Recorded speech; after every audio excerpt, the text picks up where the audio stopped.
Si a la hora de buscar una nueva oficina o renovar su flota de vehículos valora entre comprar o alquilar, ¿por qué no hacerlo cuando necesita un ejecutivo? Porque a lo largo de la vida de su empresa puede necesitar del mejor ejecutivo durante un tiempo determinado. VMV Consulting pone a su disposición ejecutivos con más de 20 años de experiencia en entornos nacionales e internacionales.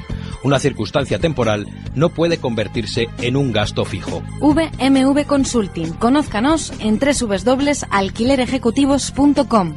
www.alquilerejecutivos.com.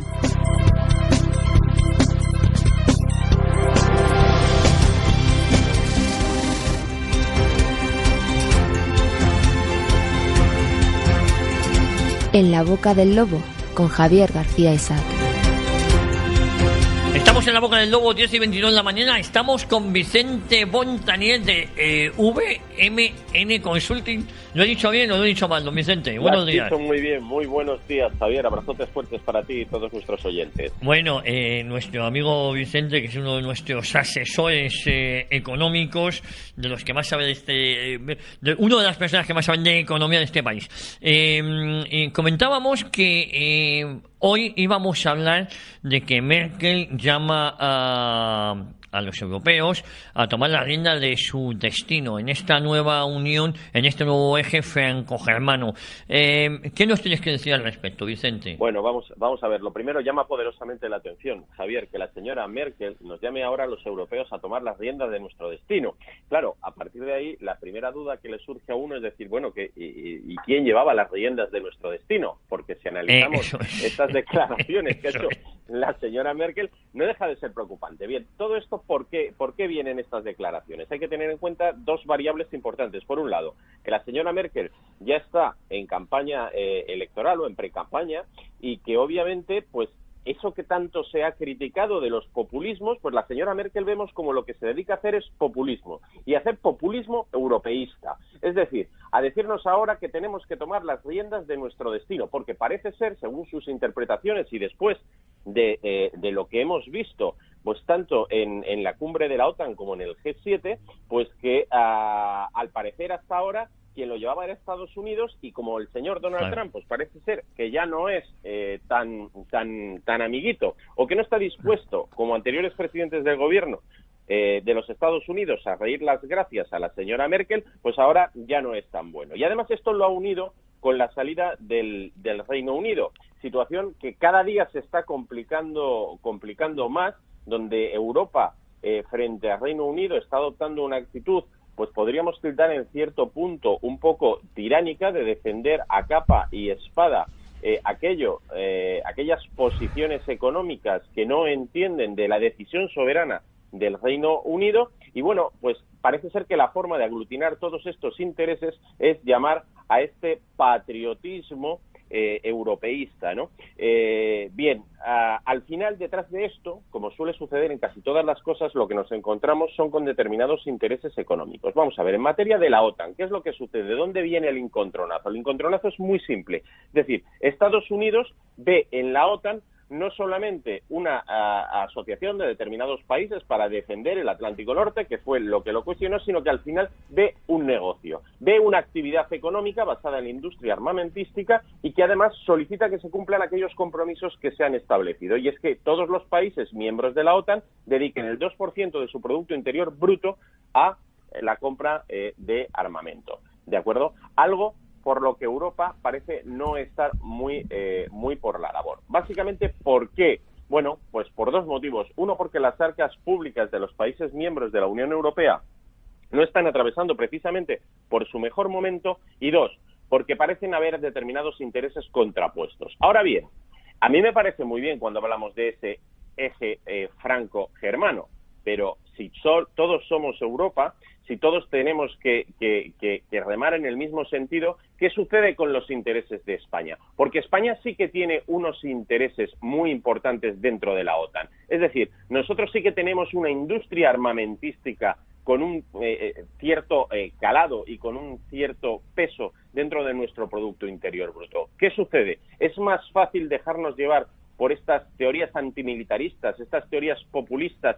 y no realmente apoyar de una forma decidida, mediante esa incorporación del 2% de nuestro PIB para la compra de armamento y dejar en una posición competitiva a nuestra industria armamentística, digamos, de difícil o de dudosa procedencia, yo creo que lo lógico sería que nosotros apostáramos por lo nuestro. Y lo nuestro en este caso es que tenemos capacidad para generar un montón de fragatas, tenemos un montón de carros de asalto, es decir, tenemos una industria armamentística muy potente que ni tan siquiera nosotros mismos estamos siendo capaces de defender. Con lo cual, yo lo que diría es que no me parece mal los planteamientos de Donald Trump en este aspecto, puesto que España también tiene que ganar. Y a mí lo que me gustaría es que esta Europa, que pretende defender sus intereses como europeístas frente a otras potencias económicas, no solamente se centre en los intereses franco-alemanes, sino también tenga en cuenta cuáles son los intereses españoles.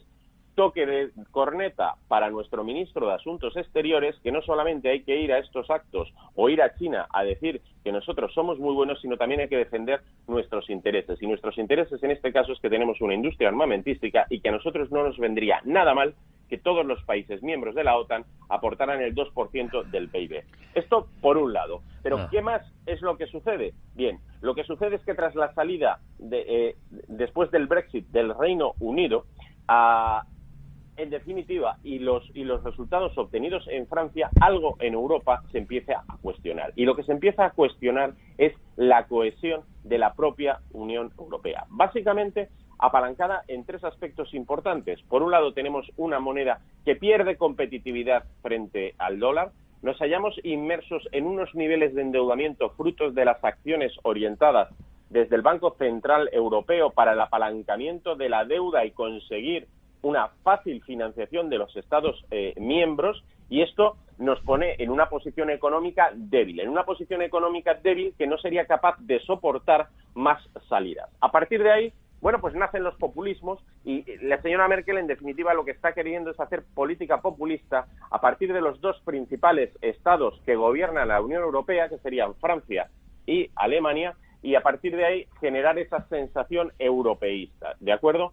Bien, al final Europa se encuentra yo creo que le guste o no le guste el señor Donald Trump, le guste o no le guste el invertir en armamento, o le guste o no le guste la asunción o no asunción por parte de Estados Unidos de los compromisos de Kioto. Es decir, dentro de este marco hay una realidad que es patente, y es que si Europa de verdad quiere seguir andando por sí misma y tomar esas riendas del futuro, que bien es cierto que no hemos tenido hasta ahora, para tenerla, lo que tendremos que empezar es a defender la soberanía de los Estados miembros, a defender la supremacía económica de los Estados miembros frente a otro resto de economías. Y esto no puede pasar con un acuerdo como el existente en estos momentos, con una Europa de dos velocidades, donde la señora Merkel viene a decirnos qué es lo que tenemos que hacer para que su política económica, su balanza de pagos y su política de exportaciones, entre otros, a este que le cae tan mal, Estados Unidos, vayan bien, sino donde realmente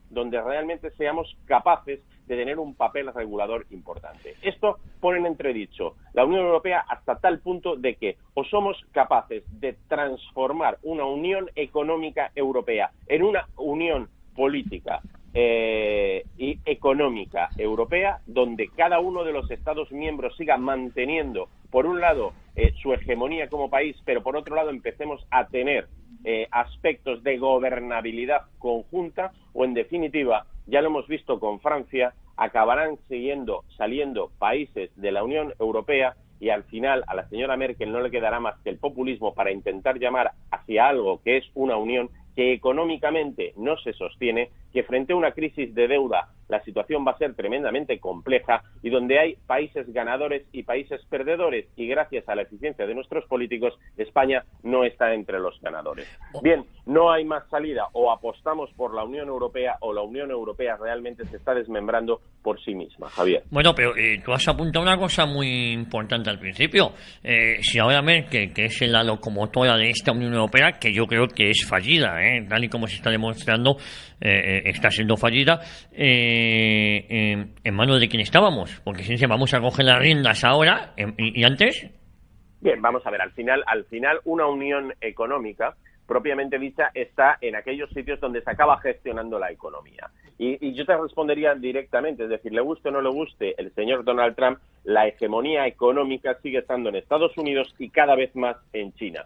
Y Europa al final estamos viendo como lo único que intenta es mantener el estado del bienestar a base de apalancarlo financieramente, a base de generar la máquina de dinero del Banco Central Europeo para seguir generando recursos, inyectando liquidez en el sistema y mantenerlo de una forma totalmente artificial y una economía calentada. Y lo que a nadie se le puede escapar, aunque esos datos no se nos faciliten de forma clara y concisa, es que las inyecciones de liquidez acaban siendo adquiridas por determinados grupos inversores o por determinados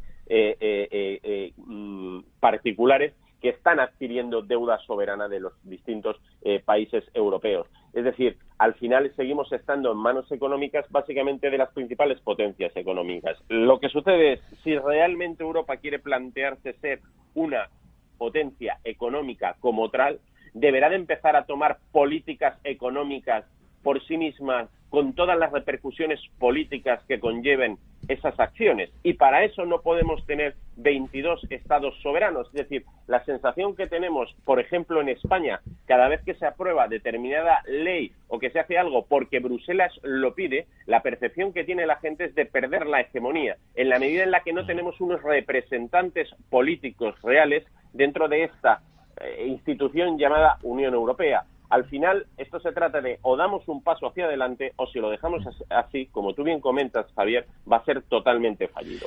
Claro, es que entre otras cosas, Vicente, y con esto acabamos, nuestro presidente dice, voy a Bruselas a ver qué me dicen. Claro, a mí eso me genera bochorno y un poquito de vergüenza ajena, ¿no? Voy a Bruselas a ver qué me dicen. Coño, yo quiero que mi presidente vaya a Bruselas a ver qué tienen que hacer los demás, pero vamos a recibir instrucciones. Pero claro, también es verdad que no somos soberanos. ¿Por qué no somos soberanos? Porque debemos más del 100% del PIB. Claro, efectivamente, esto era lo que te decía. Entonces, el gran problema de la Unión Europea, en la medida en la que ha sido únicamente una unión de intereses económicos, lo que sucede es que al final la supremacía se pierde en la medida en la que acabas trasladando esa soberanía país a los intereses económicos establecidos. Y al final tampoco somos capaces, al no tener un gobierno económico fuerte dentro de la Unión Europea, tampoco somos capaces de hacer responder nuestros intereses económicos frente al resto de las economías. En definitiva, lo que estamos haciendo es poner nuestra economía a disposición de los más fuertes. En estos momentos, Estados Unidos y China. Te mando un abrazo muy fuerte, como siempre muy clarificado, don Vicente. Un fuerte abrazo para ti también, Javier. Como siempre, un abrazo y el viernes estás aquí, ¿no? En tertulia. El viernes nos vemos. Un abrazo muy fuerte.